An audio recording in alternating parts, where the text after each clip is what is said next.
A partir del año 1930, un jurista alemán de nombre Hans Welsel provoca una profunda transformación en el sistema jurídico penal.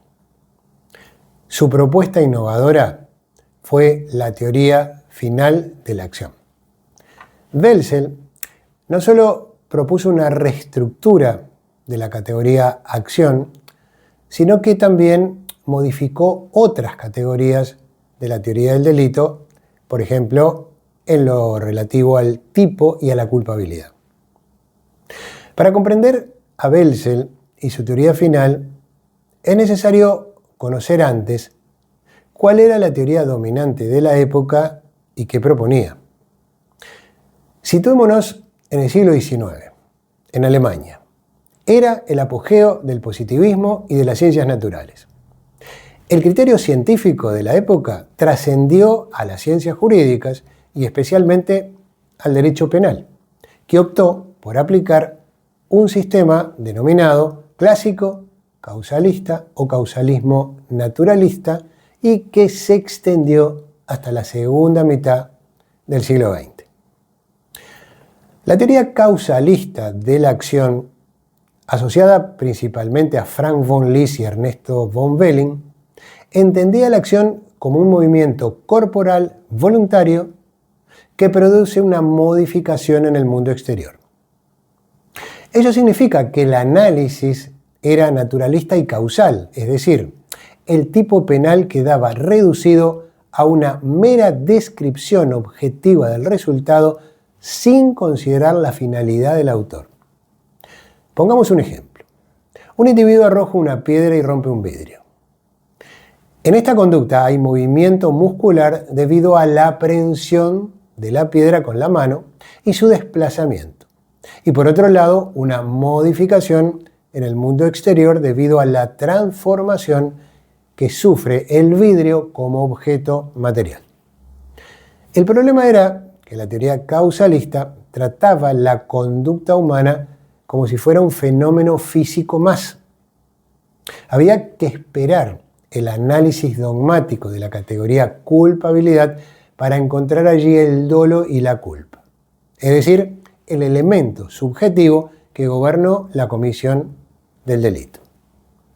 Pero ello generaba una estructura artificial, porque la intencionalidad parecía irrelevante para el injusto cuando en realidad define su sentido. Esta teoría proponía la resolución de casos a partir de criterios mecanicistas, que eran la base filosófica de ese momento. Positivismo mecanicista, la ilustración, las concepciones de Newton. Es decir, por entonces todo el universo, incluyendo la conducta humana, obedecía a una sucesión de causas y efectos. Entonces, si la conducta humana modificaba el mundo exterior, una muerte, una lesión, una falsificación, si ese resultado era provocado por un movimiento muscular, es decir, la acción de dar muerte, la acción de apuñalar, etc., y además era impulsado por la propia voluntad del autor, se consideraba técnicamente una acción. En razón de ello, la voluntad en el causalismo solo tenía importancia como formando parte de una conducta externa. Resultaba indiferente que se dirigiera o no a provocar el resultado.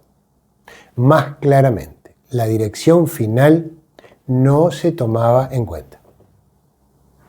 Ahora bien, este y otros aspectos coadyuvaron para dejar en evidencia importantes insuficiencias dogmáticas. Por ejemplo, el causalismo tenía problemas para justificar la tentativa, es decir, los casos en que el autor se dirige hacia la concreción de un resultado típico, pero no lo logra por causas ajenas a su voluntad. Ello dejó en evidencia que no se podía prescindir del elemento subjetivo dolo o culpa en esta etapa del análisis del concepto de delito, porque el contenido de la voluntad es esencial para determinar la forma de ejecución y el tipo penal respectivo. Más claramente, en el homicidio tentado no hay cadáver, como tampoco hay disminución del patrimonio en la tentativa del hurto. Pero, ¿ello qué significa? Significa que en ninguno de los casos hay modificación del mundo exterior. Algo similar ocurría con los delitos de pura actividad, como en la injuria, donde era evidente que la expresión de un epíteto ofensivo, estafador, ladrón, prostituta, no modificaba nada a su alrededor. Solo había una expresión sonora. También se hacía difícil justificar los delitos omisivos, donde el resultado se produce sin la necesidad de ningún movimiento muscular. Estos problemas, que evidencian una disociación entre el nexo causal y el resultado, necesitaban una reconsideración de los postulados para dar respuestas a los cuestionamientos y así mantener vigente la teoría. ¿Y qué ocurrió entonces? Welsel irrumpe con una propuesta innovadora. Redefine el concepto de acción. Dice, la acción humana es ejercicio de actividad final. Para Welsel, la acción ya no se concibe solo como un fenómeno natural de causa y efecto, sino que introduce un nuevo elemento que es la voluntad final dirigida a un resultado. Para que esto quede claro, veamos un ejemplo. Caso 1. Una persona empuja a otra porque tropieza. Caso 2. Una persona empuja a otra para lesionarla. En ambos casos hay causalidad, empujón, caída y lesión. Pero solo en el segundo caso hay una dirección final hacia la lesión. El finalismo pone el foco en esa dirección final. No se trata solo de que el resultado haya ocurrido, también si la conducta estaba orientada a producirlo. Welsel construyó su teoría apoyándose en la psicología de la época y en un influyente filósofo alemán, Nicolai Hartmann, que renovó la metafísica proponiendo una estructura estratificada del ser. A raíz de esos estudios, Welsel razonó así. Dijo, el hombre, sobre la base de su conocimiento causal, puede prever, en determinada escala, las consecuencias posibles de una actividad con miras al futuro. Puede proponerse objetivos de diversa índole y dirigir su actividad según el plan tendiente a la obtención de esos objetivos. ¿Qué significa esto? Que una persona, cuando, por ejemplo, se apodera de un objeto ajeno, no realiza solamente un movimiento físico. Existe una dirección consciente de la conducta hacia ese resultado. Existe una voluntad final de cometer un hurto. Por eso, decía Welsel, la finalidad debía integrar la propia acción. De allí que el profesor de Bonn afirmara que la acción humana es vidente, puede ver lo que proyecta, a diferencia de los procesos causales mecanicistas, naturales, que actúan de modo ciego, es decir, al margen de la finalidad. Sin embargo, para lograr la coherencia del sistema, fue necesario modificar otras categorías de la teoría del delito. Una de ellas fue la culpabilidad. Hasta ese entonces, la culpabilidad se integraba con el dolo y la culpa. Welsel trasladó dichos elementos subjetivos al tipo. ¿Y qué lograba con ello? Primero, la creación del denominado tipo subjetivo. Es decir, el tipo dejó de ser una mera descripción del resultado, algo puramente objetivo, y se dividió en un tipo objetivo y en un tipo subjetivo. El tipo objetivo pasó a integrarse con los sujetos, la conducta típica, el resultado, el nexo causal, las circunstancias de tiempo, de modo, de lugar, y también con los elementos normativos. Y el tipo subjetivo comprendió el dolo y la culpa. En segundo lugar, logró reducir la categoría culpabilidad, que pasó a ser un reproche personal al autor. Pero eso no significaba que la culpabilidad quedaría vacía, porque luego de trasladar el dolo y la culpa al tipo, la culpabilidad se integró con la imputabilidad, la conciencia de la antijuridicidad y la inexigibilidad de conducta alternativa.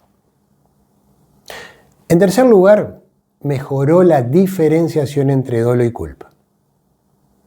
Al estar en la tipicidad, la intención del autor se evalúa desde el inicio, facilitando la distinción entre un hecho doloso, querido, y uno culposo, no querido, pero sí imprudente.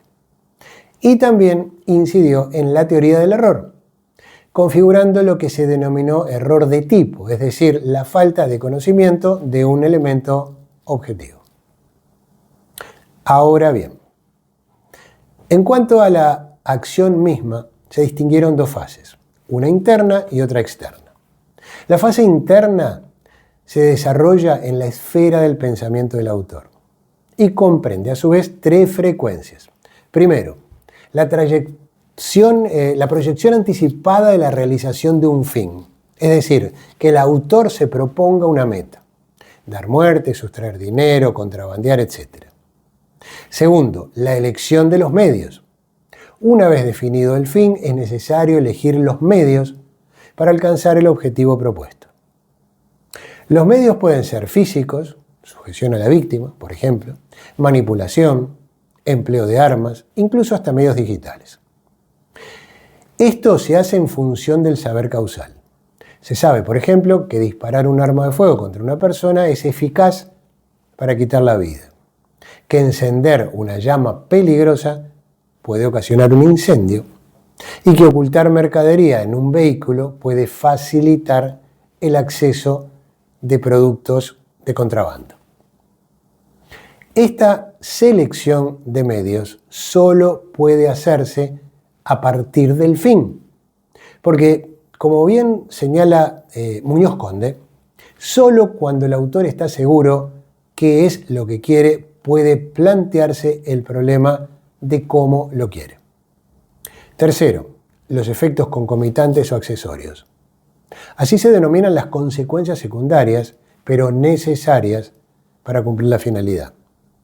Por ejemplo, si alguien coloca una bomba en un coche para dar muerte a una persona, que es el objetivo principal, también sabe que morirán sus acompañantes, el efecto concomitante.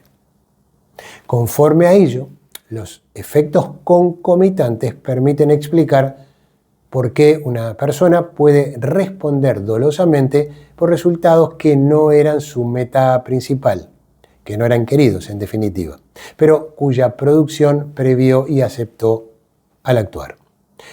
Por eso, en el finalismo, la voluntad no se limita al resultado deseado, sino también a los efectos vinculados a la ejecución final de la conducta.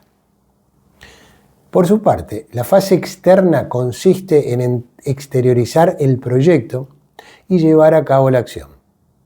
Como afirma Zaffaroni, es poner en marcha la causalidad en dirección a la producción del resultado.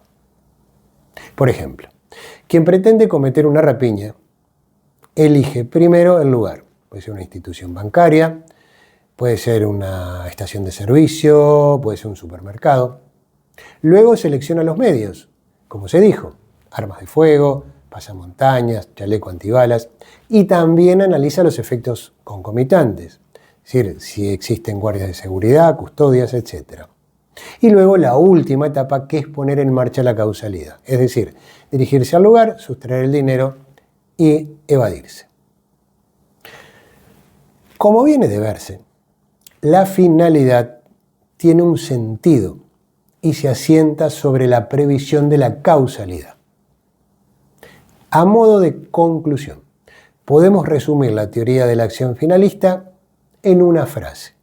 La conducta humana no es un simple proceso causal, sino una acción dirigida a un fin previamente representado.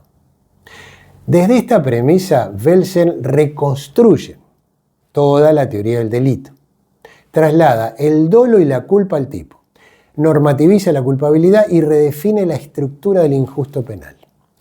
Entender el finalismo no es memorizar una teoría, es entender la base conceptual sobre la cual se ha construido gran parte de la dogmática penal contemporánea. Cuando analices un caso, pregúntate, ¿cuál era el fin perseguido? ¿Está ese fin abarcado por el tipo? ¿Existe una causa de justificación? ¿Es reprochable la conducta? Este esquema mental es heredero directo de la obra y de la propuesta de Hans Belsen. Si consideras que este video puede resultar útil a alguien, compartilo. Muchas gracias.